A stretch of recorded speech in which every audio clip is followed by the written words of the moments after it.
with the fiscal space not just reduced but squeezed, I have to meet the fifth challenge of maintaining the fiscal discipline.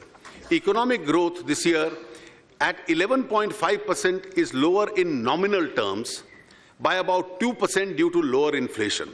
Consequently, tax buoyancy was also significantly lower. Despite this, Madam, I have kept my word and will meet the challenging fiscal target of 4.1% of the GDP, which we had inherited.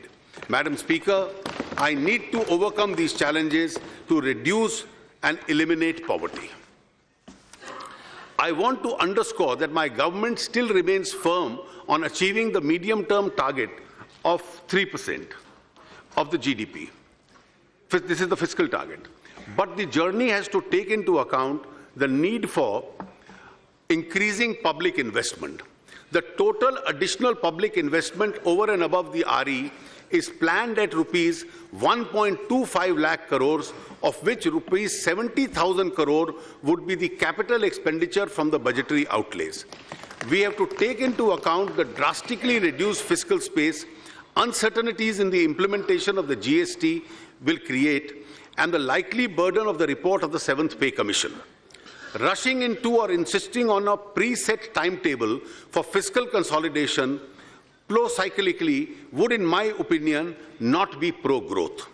With economy improving, the pressure for accelerated fiscal consolidation too has decreased. In these circumstances, I will complete the journey to a fiscal deficit of 3% in 3 years rather than 2 years as envisaged previously. Thus, the next 3 years, my targets are 3.9% for 15-16, 3.5% for 16-17, and 3% for 17-18. The additional fiscal space will go towards funding infrastructure investment. I will be moving amendments accordingly in the Finance Bill to the FRBM Act. Madam Speaker, I want to round up the discussion on fiscal roadmap in an optimistic tone. While there is a compositional shift, the aggregate envelope for job creation, poverty elimination, and building infrastructure is not disturbed. In fact, it goes up this year and every subsequent year in the same proportion as tax revenues of the Union and the state governments increase. From this national perspective of public finances, not only is the path of fiscal consolidation on track, aggregate annual capital expenditure of the government as a whole can be expected to rise significantly by more than 0.5% of the GDP. Yes, अब आप अगर बैठ के भी ये करना चाहे तो you can. Thank you, Madam. Yeah. As I need it, I'll certainly request you, Madam. Okay. Thank you. Aapka dhanyavad. Madam Speaker, it may be noted that the budget reflects considerable scaling up of the disinvestment figures. This will include both disinvestment in loss-making units and some strategic disinvestments. Madam Speaker, this government is committed in its resolve as Indians to regain our preeminence as just and compassionate society. Well-intentioned schemes introduced in the past have often been ill-targeted, riddled with leakages, and delivered with inefficiency. The same is true of subsidies. Subsidies are needed for the poor and those less well-off. What we need is a well-targeted system of subsidy delivery. We need to cut subsidy leakage, not subsidies themselves. We are committed to the process of rationalizing subsidies based on this approach. We have embarked on that path. The direct transfer of benefits, started mostly in scholarship schemes, will be further expanded with a view to increasing the number of beneficiaries from the present 1 crore to 10.3 crores. Similarly, rupees 6,335 crore has so far been transferred directly as LPG subsidy to 11.5 crore LPG customers. I am sure these persons who are better off, such as the top tax bracket, and those who are generally concerned with the poor and the welfare of the poor, such as members of this House, will give up their LPG subsidy voluntarily. I'll continue. Yes, you can. Our commitment to farmers runs deep. We have already taken major steps to address two major factors critical to the agricultural production: soil and water. An ambitious soil health card has been launched to improve the soil fertility on a sustainable basis. In order to improve soil health, I propose to support Agricultural Ministry's organic farm scheme, Paramparagagat Krishi Vikas Yojana. The Pradhan Mantri Gram Sinchai Yojana is aimed at irrigating the field of every farmer and improving the water usage efficiency to provide per drop more crop. I am allocating rupees 5,300 crores to support micro-irrigation watershed programs and Pradhan Mantri Krishi Sinchai Yojana.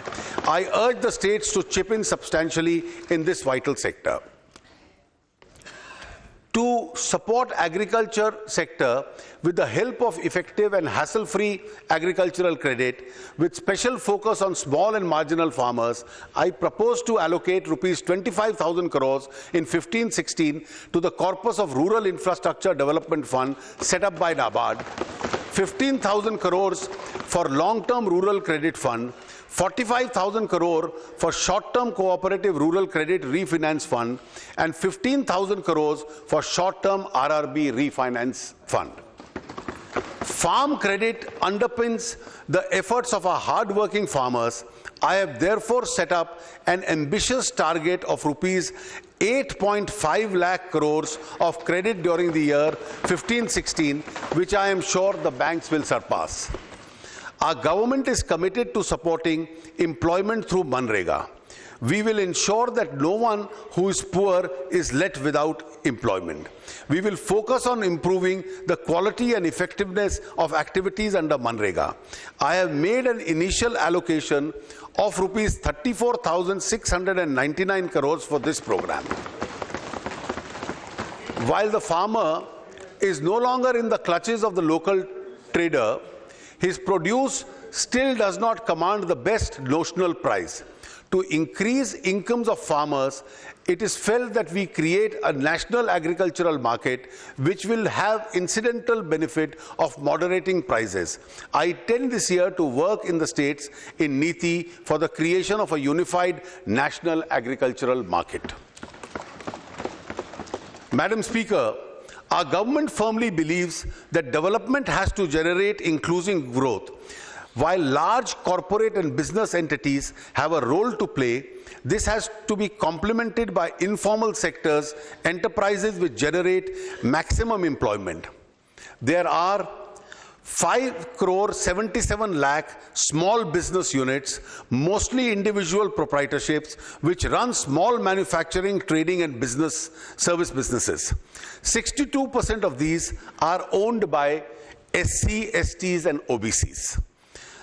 These bottom of the pyramid hard-working entrepreneurs find it difficult, if not impossible, to access formal systems of credit.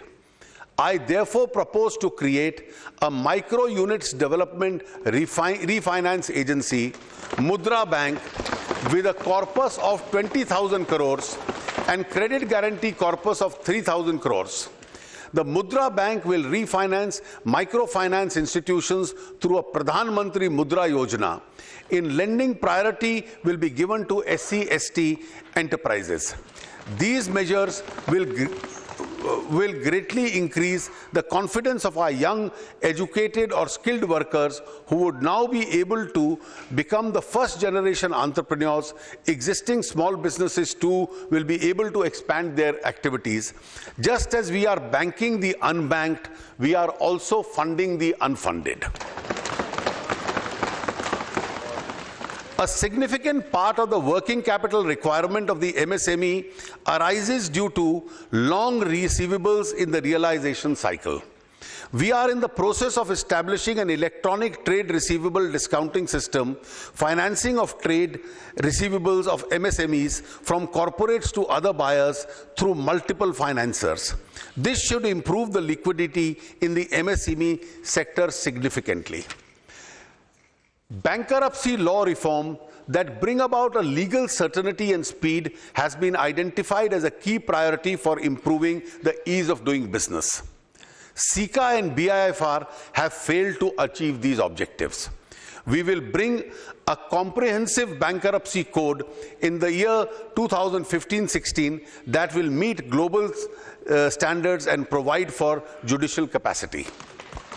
The government is committed to increase access of the people to formal financial system. In this context, the government proposes to utilize the vast postal network with nearly 1,54,000 points of presence spread across villages of the country. I hope the Postal Department will make its proposed payments bank venture successful so that it contributes to the Pradhan Mantri Jan Dhan Yojana. सारे post office इससे banking काम के अंदर involve कर लिए जाएंगे. To bring about parity in regulation of non-banking financial companies with other financial institutions in matters relating to recovery, it is proposed that NBFCs registered with RBI having a size of rupees 500 crores and above will be considered as financial institution in terms of the Sarfasi Act. A large portion of India's population is without insurance of any kind, health, accident or life. Worryingly, our young population ages, it also is going to be pensionless. Encouraged by the success of the Pradhan Mantri Jan Dhan Yojana, I propose to work towards creating a universal social security system for all Indians, especially the poor and unprivileged. The soon to be launched Pradhan Mantri Suraksha Bima Yojana will cover accident death risk of rupees 2 lakhs for a premium of just rupees 12 per year.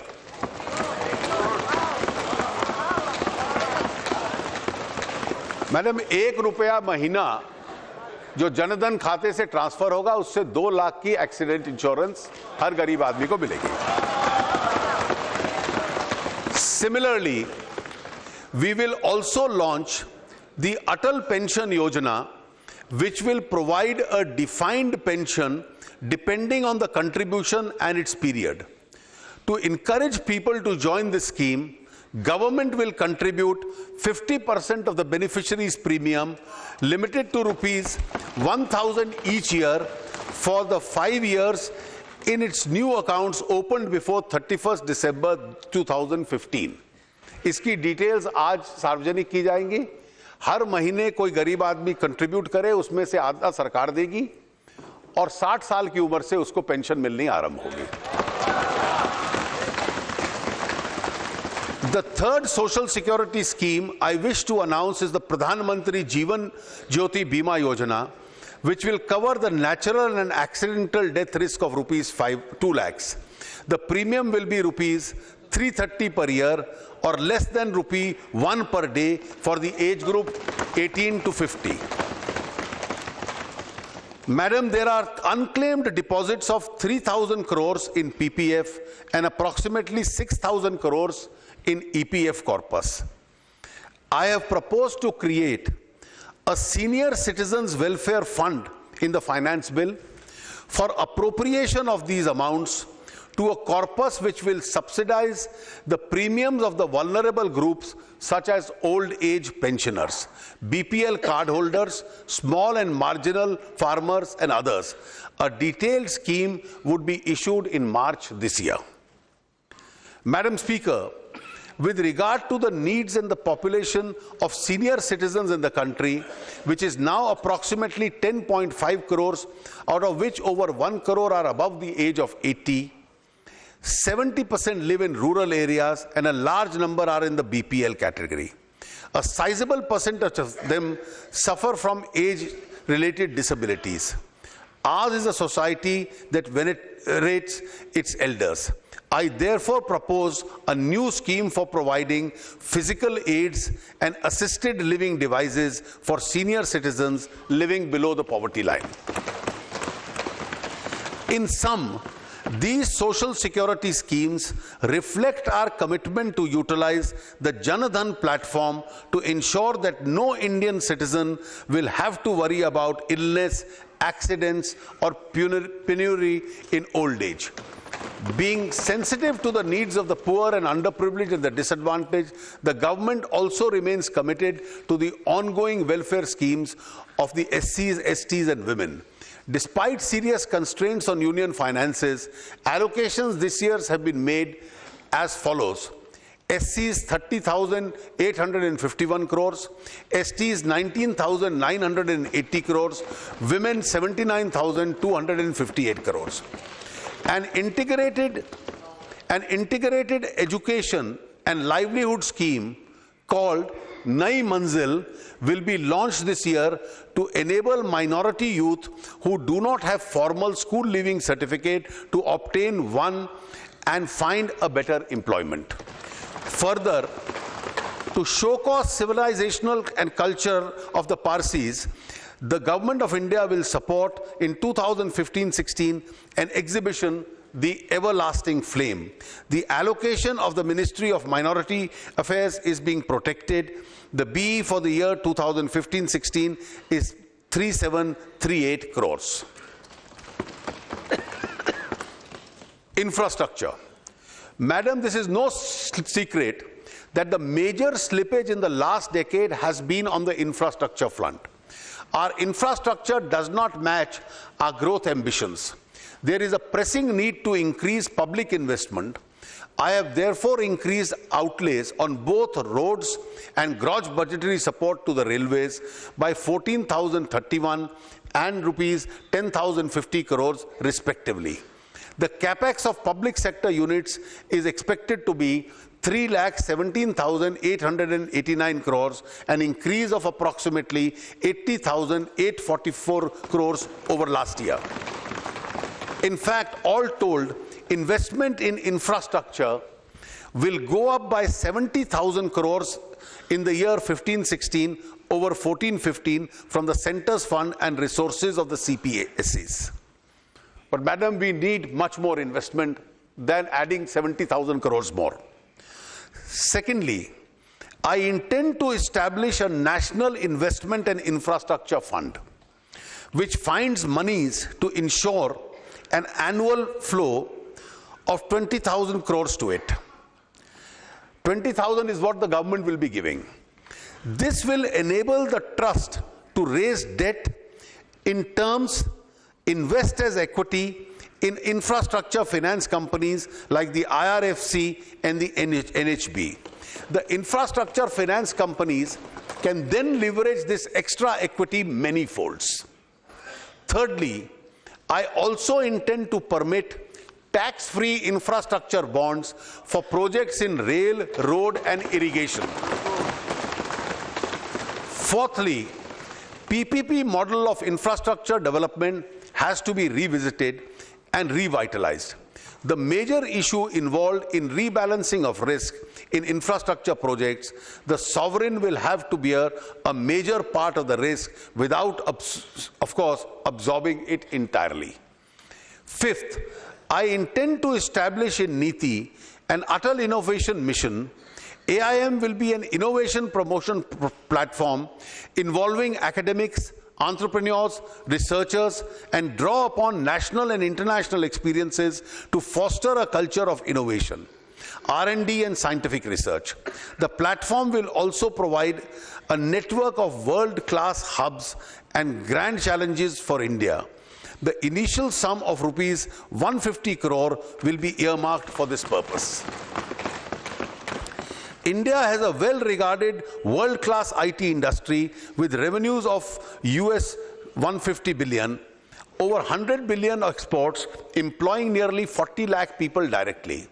We are now seeing a growing interest in startups, experimenting in cutting-edge technologies, creating value out of ideas, initiatives, and converting them into scalable enterprises and businesses is at the core of our strategy for engaging our youth for inclusive and sustainable growth of the country. Concerns such as more liberal system of raising global capital, incubation facilities in our centers of excellence, funding for seed capital, and growth of the ease of doing business need to be addressed to create 1 lakh jobs and hundreds of billions of dollars in value. With this objective, the government is establishing a mechanism known as Self-Employment and Talent Utilization (SETU) to be techno-financial incubation and facilitation program to support all aspects of startup businesses and other self-employment activities, particularly in the technology-driven areas. I am setting aside 1,000 crores initially for this purpose. Find us on Facebook at facebook.com/etnow and don't forget to click the like button. You can also follow us on Twitter at etnowlive. To stay updated with all our programming, hit the subscribe button on our YouTube channel by logging on to youtube.com/user/etnow.